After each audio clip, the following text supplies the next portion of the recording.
성령님 좋은 아침입니다. 이 시간 성령님을 초청합니다.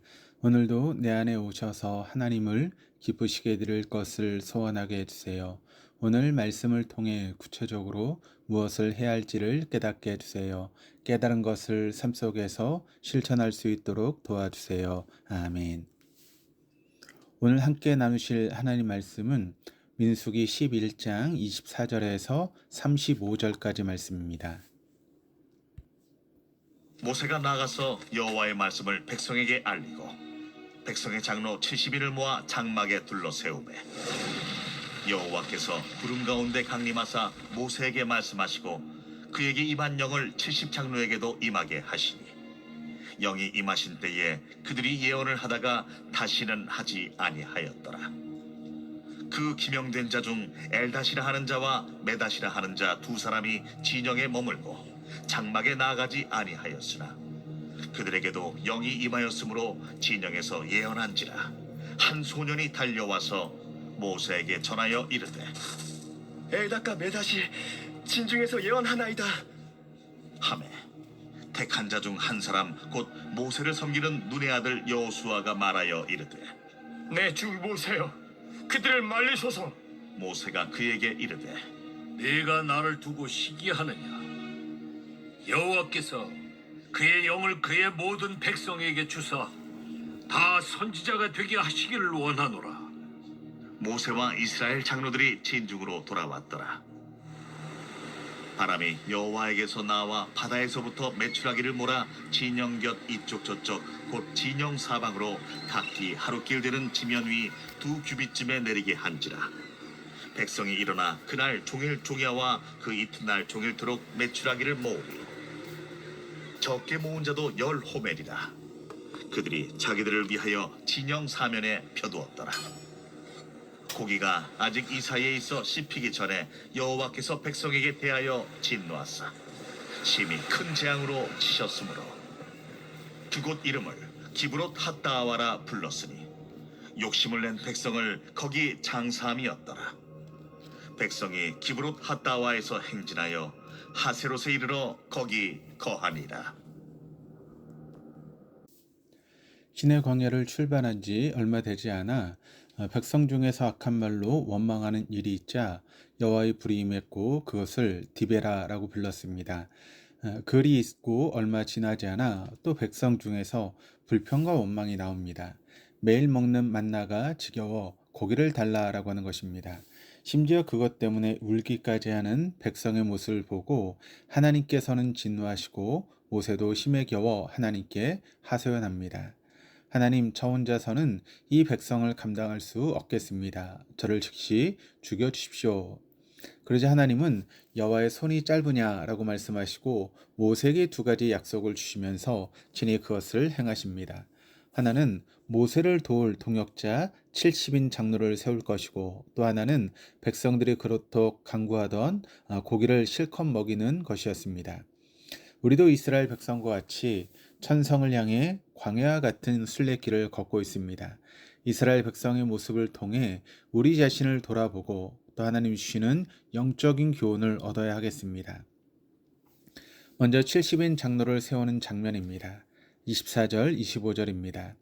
모세가 나가서 여호와의 말씀을 백성에게 알리고 백성의 장로 70인을 모아 장막에 둘러 세우매 여호와께서 구름 가운데 강림하사 모세에게 말씀하시고 그에게 임한 영을 70 장로에게도 임하게 하시니 영이 임하신 때에 그들이 예언을 하다가 다시 나지 아니하였더라.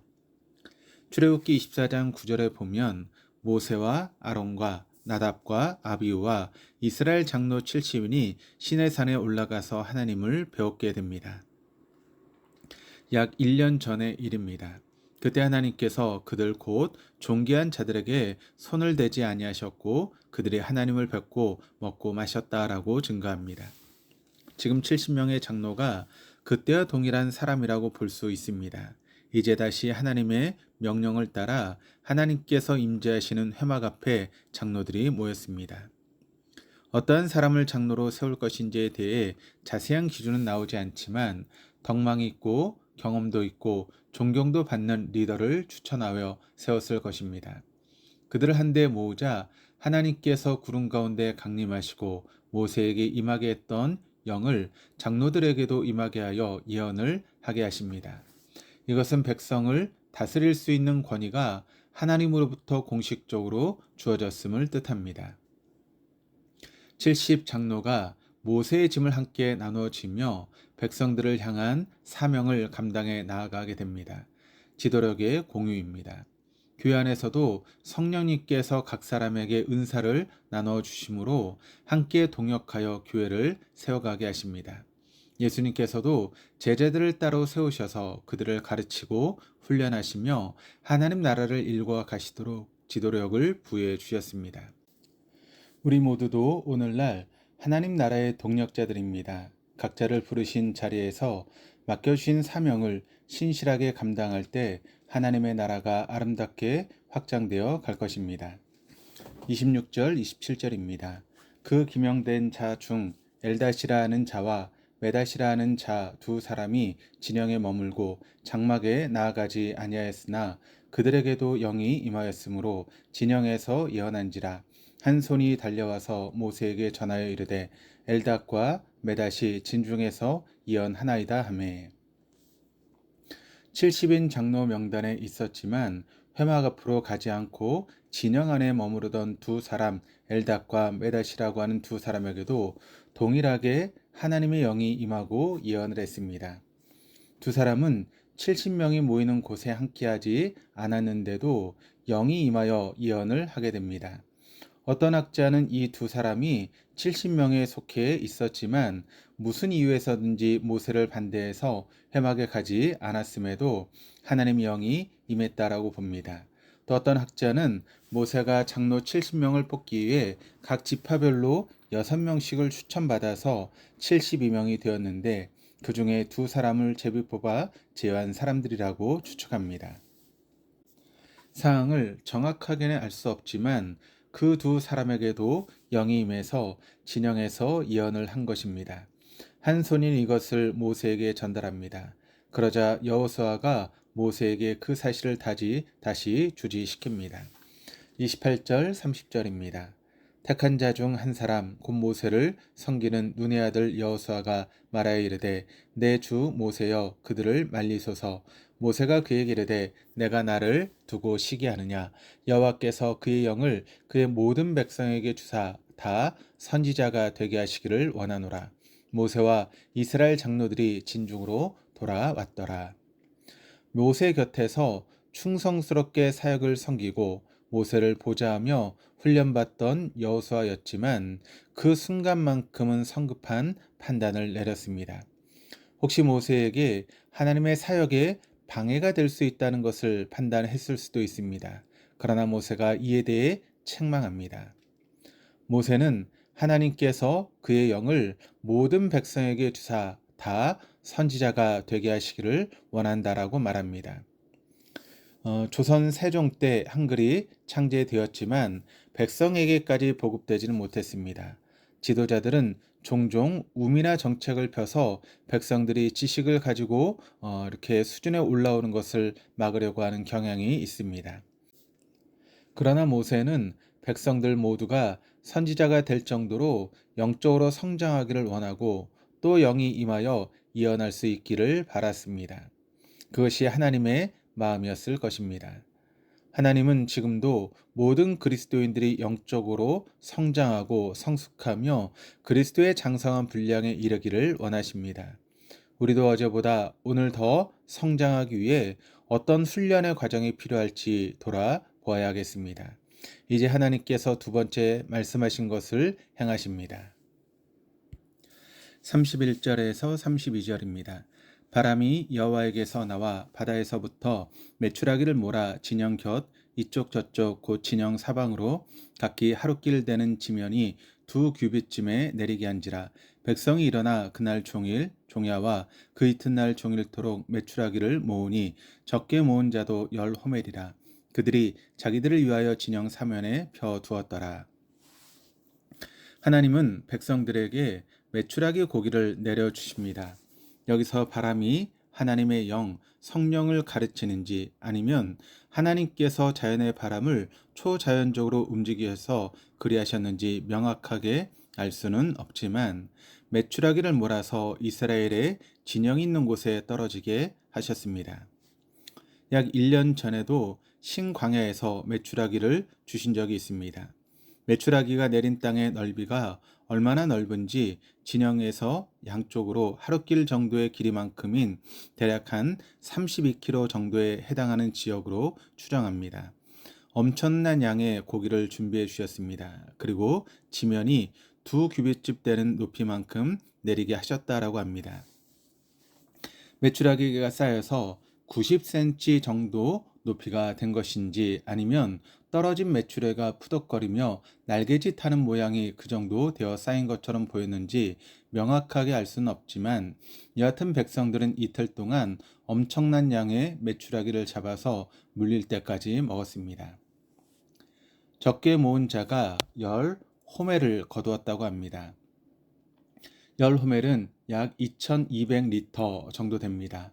그토록 풍성하게 고기를 내려주셨는데 백성들은 그 이틀 동안 자신들의 욕심을 채우기 위해서 혈안이 된 모습을 봅니다. 날마다 필요한 것을 채우시고 공급하시는 하나님을 바라보지 않고 자신의 탐욕만을 채우는 인간의 악한 죄성을 보게 됩니다. 하나님과 동행하는 삶으로 충분히 만족할 수 있었음에도 그들은 자기들의 욕심을 채우기에 급급한 모습이 오늘을 살아가는 우리를 돌아보게 합니다. 그 탐욕의 결과는 곧 죽음이었습니다. 마지막 33절에서 35절입니다. 고기가 아직 이 사이에 있어 씹히기 전에 여호와께서 백성에 대하여 진노하사 심히 큰 재앙으로 치셨으므로 그곳 이름을 기봇 핫다와라 불렀으니 욕심을 낸 백성을 거기 장사함이었더라. 백성이 기브롯 핫다와에서 행진하여 하세롯에 이르러 거기 거하니라. 고기가 아직 이 사이에 있었다라고 하는 것은 백성들의 탐욕이 절정에 이르렀음을 표현해주고 있습니다. 그 결과는 하나님의 진노하심이었습니다. 고기가 씹히기도 전이라고 하는 표현을 많은 번역본에서 씹혀서 사라지기도 전에로 번역했습니다. 고기를 탐하여 욕심부리던 그들의 모습을 차마 보지 못하시고 곧바로 심판하셨다라고 하는 것입니다. 큰 재앙으로 그들을 치셨습니다. 그리고 그곳의 이름을 기브롯 핫다아와라고 탐욕의 무덤들이라고 부르게 하셨습니다. 고기를 탐하던 이스라엘 백성의 모습에서 우리 자신을 봅니다. 특별히 내가 탐하는 그 어떤 것이 있는지 돌아보고 그 정욕과 탐심을 날마다 십자가에 못 박는 삶이 되어야겠습니다. 하나님의 예언은 정녕 말씀대로 다 이루어졌습니다. 다시금 기억해야 될 말씀이 있습니다. 여호와의 손이 짧으냐. 세상의 풍파와 유혹 그리고 우리 마음속으로부터 불평과 원망이 우리를 집어삼키려고 할 때 세상과 우리 자신을 향해 여호와의 손이 짧으냐라고 외치며 살도록 힘써야 합니다. 비록 우리의 인생길이 죽음의 광야길일지라도 우리가 그 능하신 하나님의 손을 잡고 걸어간다면 그 길은 영원한 천국, 가나안을 향한 생명과 소망의 길로 일궈지게 될 것입니다. 오늘도 눈을 들어 하나님을 바라보며 세상 욕망을 과감히 던져버리고 말씀하시는 하나님과 깊이 동행하는 한 날이 될 수 있기를 간절히 소망합니다. 기도하시겠습니다. 하나님 아버지, 오늘 말씀을 통해 이스라엘 백성들의 욕망을 바라보며 우리 자신을 다시금 돌아보게 해주셔서 감사드립니다. 배를 불리는 것과 인간의 욕망을 채우기 위해 혈안이 되어 살아가는 이 세대 속에서 오직 떡이 아닌 하나님 말씀으로 배부를 수 있는 영적 백성으로 살아가는 우리가 되게 주시옵소서. 단 70원의 장로들에게 하나님의 영을 부어주셨던 것처럼 오늘 우리에게도 성령님의 충만한 역사가 있기를 원합니다. 성령으로 말씀을 온전히 깨닫게 해주시고 우리 인생길을 날마다 조명하여 주시옵소서. 그리하여 우리의 삶을 하나님 나라의 주연 배우로 가꿔가게 하시고 주님과 함께 또한 주님의 사람들과 함께 하나님의 나라를 위해 동력하는 기쁨을 누리게 해 주시옵소서. 오늘도 우리의 눈을 들어 하나님과 하나님의 말씀을 바라보며 더욱 사모하는 한 날 되게 해 주시옵소서. 감사드리며 예수 그리스도 이름으로 기도드립니다. 아멘.